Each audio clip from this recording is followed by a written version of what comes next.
Hello friends, আসসালামু আলাইকুম। সবাই কেমন আছো বন্ধুরা? আশা করি সবাই খুবই ভালো আছো। আমি আল্লাহর রহমতে অনেক ভালো আছি। চলে এসেছি তোমাদের মাঝে আরেকটি রেসিপি নিয়ে। আজকে রেসিপিটা হতে যাচ্ছে কাচ্চি মাছের রেসিপি। তো কাচ্চি মাছটা আমি কিভাবে রান্না করবো সেটা তোমাদের সাথে শেয়ার করবো। খুব ইজিভাবে, খুব অল্প সময়ে আজকে রান্নাটা আমি শেষ করবো। তো যাদের হাতে অল্প সময় আছে, যাদের হাতে অনেক কাজে সে বিজি থাকে, তো তাদের জন্য রান্নাটা একটু বিরক্তিকর ব্যাপার। তো বিরক্তিকর ব্যাপারটা যাতে না লাগে সেজন্য আজকে রেসিপিটা আমি নিয়ে চলে এসেছি। আজকে রেসিপিটা ফলো করলে বন্ধুরা বুঝতে পারবে শর্ট টাইমের মধ্যে কিভাবে রান্না করা যায়। তো আজকে রান্নাটা আমি শুরু করে দিয়েছি অলরেডি বন্ধুরা। দেখো পেঁয়াজ আর কাঁচামরিচটা আমি ভেজে নিচ্ছি। তো কাঁচামরিচ আর পেঁয়াজটা প্রায় ভাজার শেষের দিকে, এর থেকে বেশি একটা ভাজবো না বন্ধুরা। তো এখন আমি এখানে যেটা দিয়ে দিব, দেখো এখানে আমি কেটে রেখেছি আলু। তো আলু পলে রেখেছি, এখানে আমি দিয়ে দিয়েছি 1 চামচ পরিমাণ মরিচের গুঁড়ো, 1 চামচের একটু বেশি হলুদের গুঁড়ো, স্বাদ মতো লবণ দিয়েছি, সচের গুঁড়ো আর হচ্ছে জিরা গুঁড়ো। তো সবটা আমি এখন এখানে দিয়ে দিব। তো বন্ধুরা কাচ্চি মাছের রেসিপিটা কিন্তু মাখিয়েও বসানো যায়, বাট আজকে আমি মাখিয়ে বসাবো না, কারণ আজকে আমি ঝটপট রান্না করবো কিভাবে খুব সহজে অল্প সময় আজকে রান্নাটা আমি শেষ করতে চাই। আর তোমাদেরকেও বললাম যাদের হাতে অল্প সময়, তাদের হাতে সময়ের অভাব আছে, তারা কিন্তু এভাবে খুব অল্প সময় রান্নাটা শেষ করতে পারো। তো বন্ধুরা দেখো আমি এখন সবগুলো আলু দিয়ে দিয়েছি। আলুগুলো দিয়ে এখন ভালো করে আমি মিক্সড করে নিব। মিক্স করে একটু ঢেকে দিয়ে 2 মিনিটের মতো আমি এটা কষিয়ে নিব আলুটা। তো বন্ধুরা এইভাবে রান্না করলে কিন্তু সময় খুব কম লাগে। আর তোমরা যদি এটা মাখিয়ে বসাতে চাও তাহলে কিন্তু একটু সময় লাগবে। তো এইভাবে রান্না করে কিন্তু রান্নার টেস্টটা, এই যে আলুগুলো দেখছো, আলুগুলো এত সুন্দরভাবে সিদ্ধ হয় আর এত সুন্দরভাবে এটার উপর তেলটা উঠে আসে, যা তোমার এই রান্নার মজাটাই বাড়িয়ে দেয়।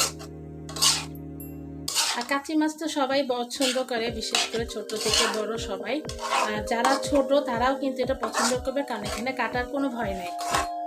কারণ ছোটরা বেশিরভাগ কাটা জাতীয় মাছ খেতে ভয় পায়, আমরা বড়রাই তাদেরকে কাঁটাযুক্ত মাছ খাওয়াতে গেলে দেখা যায় যতই আমরা বেছে খাওয়াই না কেন, কোনো না কোনোভাবে কাঁটা আটকে যায়। তো এই ক্ষেত্রে এটা কিন্তু খুব সুবিধা। তো আমি এখন এটা কিছুক্ষণের জন্য কষি। বন্ধুরা দেখো আমার এই যে আলুটা কষানোর জন্য দিয়েছিলাম, সেই আলুটা কিন্তু কষানো হয়ে গেছে। তো এখন আমি এখানে পরিমাণ মতো একটু পানি অ্যাড করে দিব, কেননা এটার মধ্যে যদি পানি না দিই তাহলে তো মাছ দিতে পারবো না, আর এটা তো পুড়ে যাবে। তাই অবশ্যই আমাদেরকে পানি যোগ করতে হবে। তো আমি এখানে পানি দিয়ে দিচ্ছি পরিমাণ মতো, আর একটু নেড়ে চেড়ে দিব বন্ধুরা।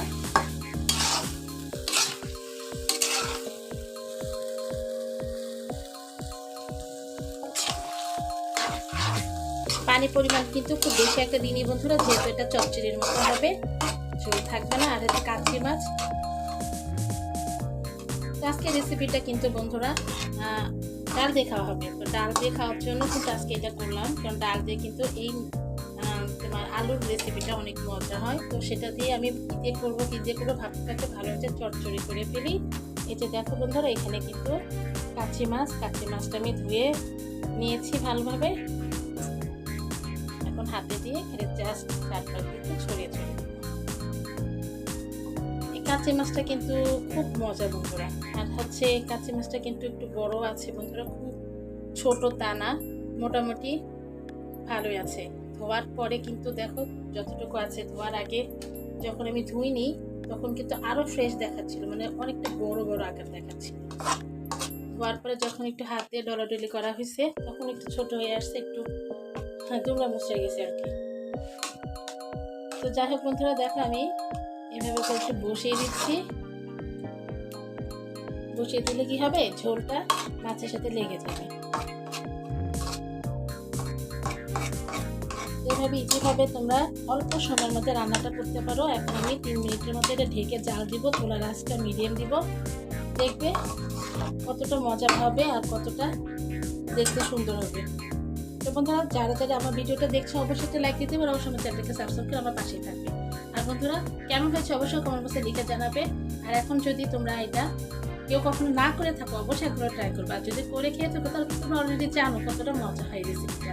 তো বন্ধুরা সাথে থাকো, দেখতে থাকো পুরো ভিডিওটা। আর বেশি সময় নেব না বন্ধুরা, 1 মিনিটে শেষ করে দেবো। তোমরা অবশ্যই সাথে থাকবে, দেখতে থাকবে।